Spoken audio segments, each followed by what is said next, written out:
Alright, so it was UFC 297, like 4 a.m. Mike Malott was fighting Neil Magny. That fight was so boring. I fell asleep mid-fight and I woke up to the commentator screaming that Neil Magny had just finished Mike Malott.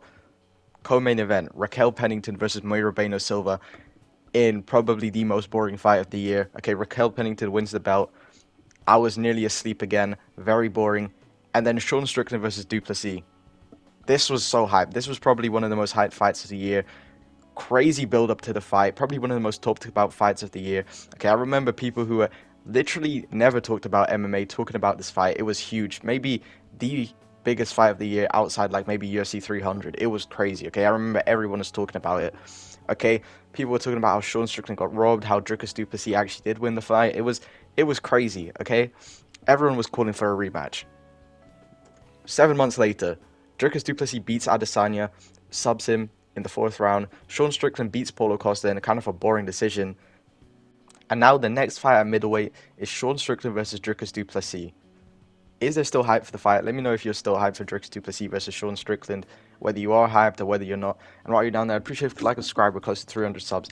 I really want to talk about this because I genuinely remember that fight being crazy, okay? I don't think the fight itself was even that crazy, but I just remember feeling like Sean Strickland really got robbed because I really like Sean Strickland as a champion. Okay, I know a lot of people kind of are turning on him now because he's being a crybaby, okay?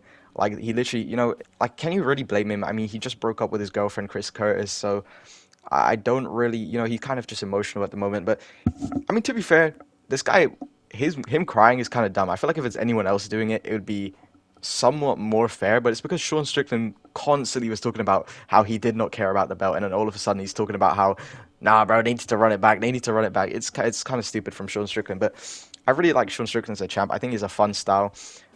Sometimes, obviously, Paulo Costa, people are going to say, no, bro, it's Sean Strickland, that was boring. I feel like it was clearly Paulo Costa. He really wasn't doing much, but I think Sean Strickland's style is kind of fun when you've got a guy who's actually trying to kill him, like Dricus du Plessis. I think he can make some really good, like, entertaining fights. As well, another thing, this is just a preference thing for me.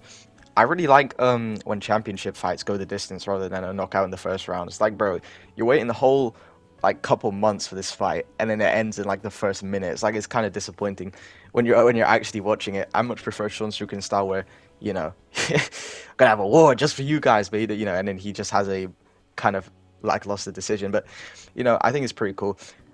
Anyway, Dricus du Plessis versus Sean Strickland. I've been very hyped for this fight for a long time. The rematch, obviously, because I thought that Sean Strickland won the first fight, and obviously I think he still can. To be honest, like even after seeing what Dricus did to Izzy, I still think Sean Strickland can get that one back. Like I just feel like Sean Strickland just has a good style to beat Dricus. I think depends on how Dricus fights. If he absolutely just wrestles Sean, I think he could win. But Sean Strickland was basically just piecing up Dricus the entire like first 2 rounds. I mean, there was a headbutt or a spinning elbow. I can't really remember that cut Sean Strickland's eye.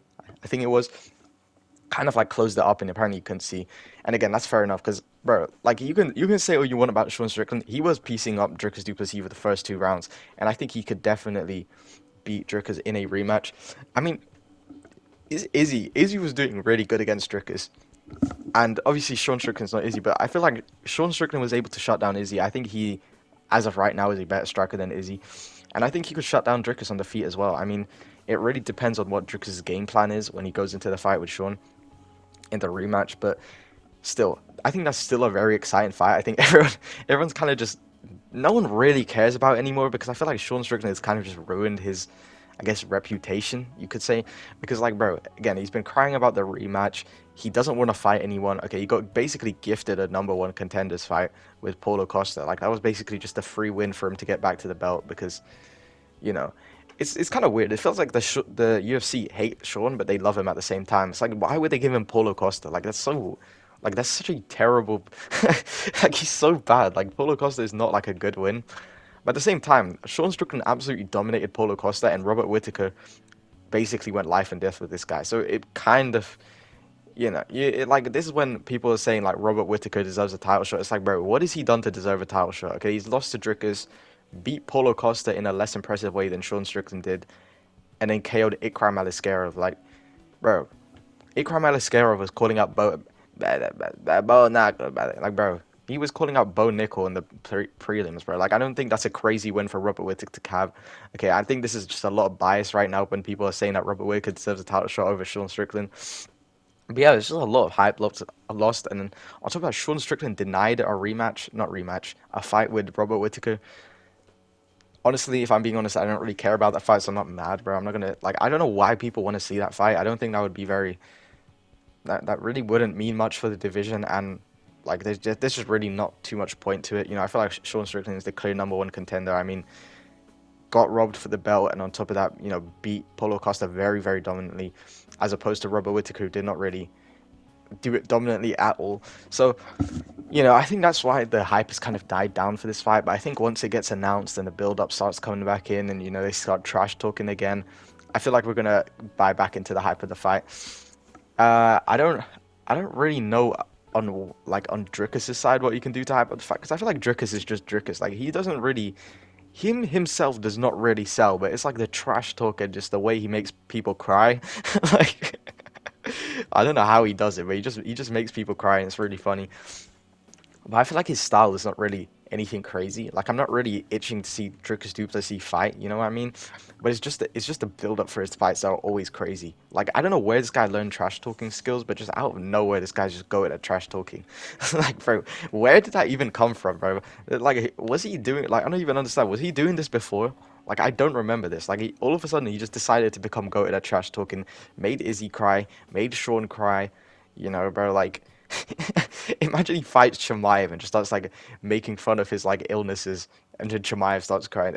I sick, but like, why are you making fun of me, but like, bro, but yeah, I don't know. I don't have too much else to say about the hype of Sean Strickland. I feel like I haven't talked about too much, but basically to summarize what I've been saying, I feel like Sean Strickland has kind of killed the hype of this fight because he's just been a huge crybaby. He's been ducking fights, you know, and it's like that's not really the appeal of what Sean Strickland was before the Dricus fight. You know, he was kind of just this, like, he really wasn't supposed to win the belt. He was kind of just like goated, bro. I don't know how to explain it. Like, he was just based. Okay, that's the only way I can put it.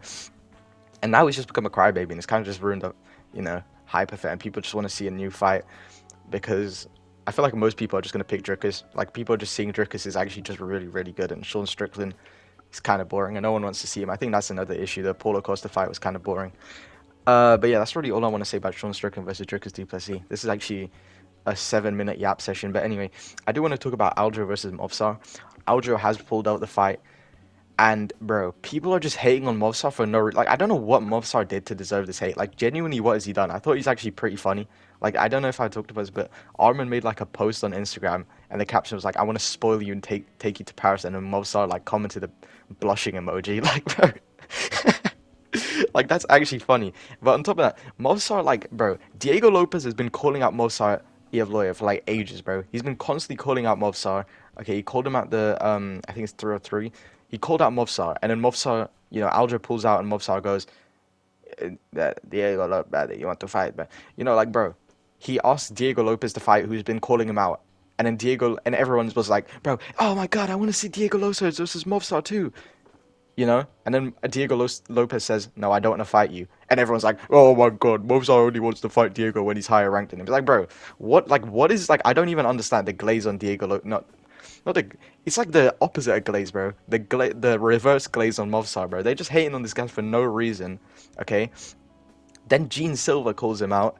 I really hope that fight gets made. By the way, I don't know who I'd pick for that, but that's just a great fight. I'd probably pick Movsar, to be honest. As much as I love Gene Silva and he's my favorite fighter, but I don't know. Maybe Movsar is the style to shut him down. But bro, why isn't, I don't even understand that. Why is no one talking about how Diego Lopez has been calling out Movsar, and then the moment, like, bro, you know, like, I swear Movsar was fighting down the rankings when he chose to fight Aljo. So it's like, bro, when people say that, oh, he only wants to fight Diego because he's up the rankings, like, bro, he beat him the first time. I don't know why he's gonna be scared this time. It's like, bro, I don't really get it. But yeah, that's all I wanted to say. Hopefully you guys enjoyed the video. Make sure you go follow my Instagram, Magnus PMMA. And yeah, that's gonna be it. Thanks for watching. Like, subscribe.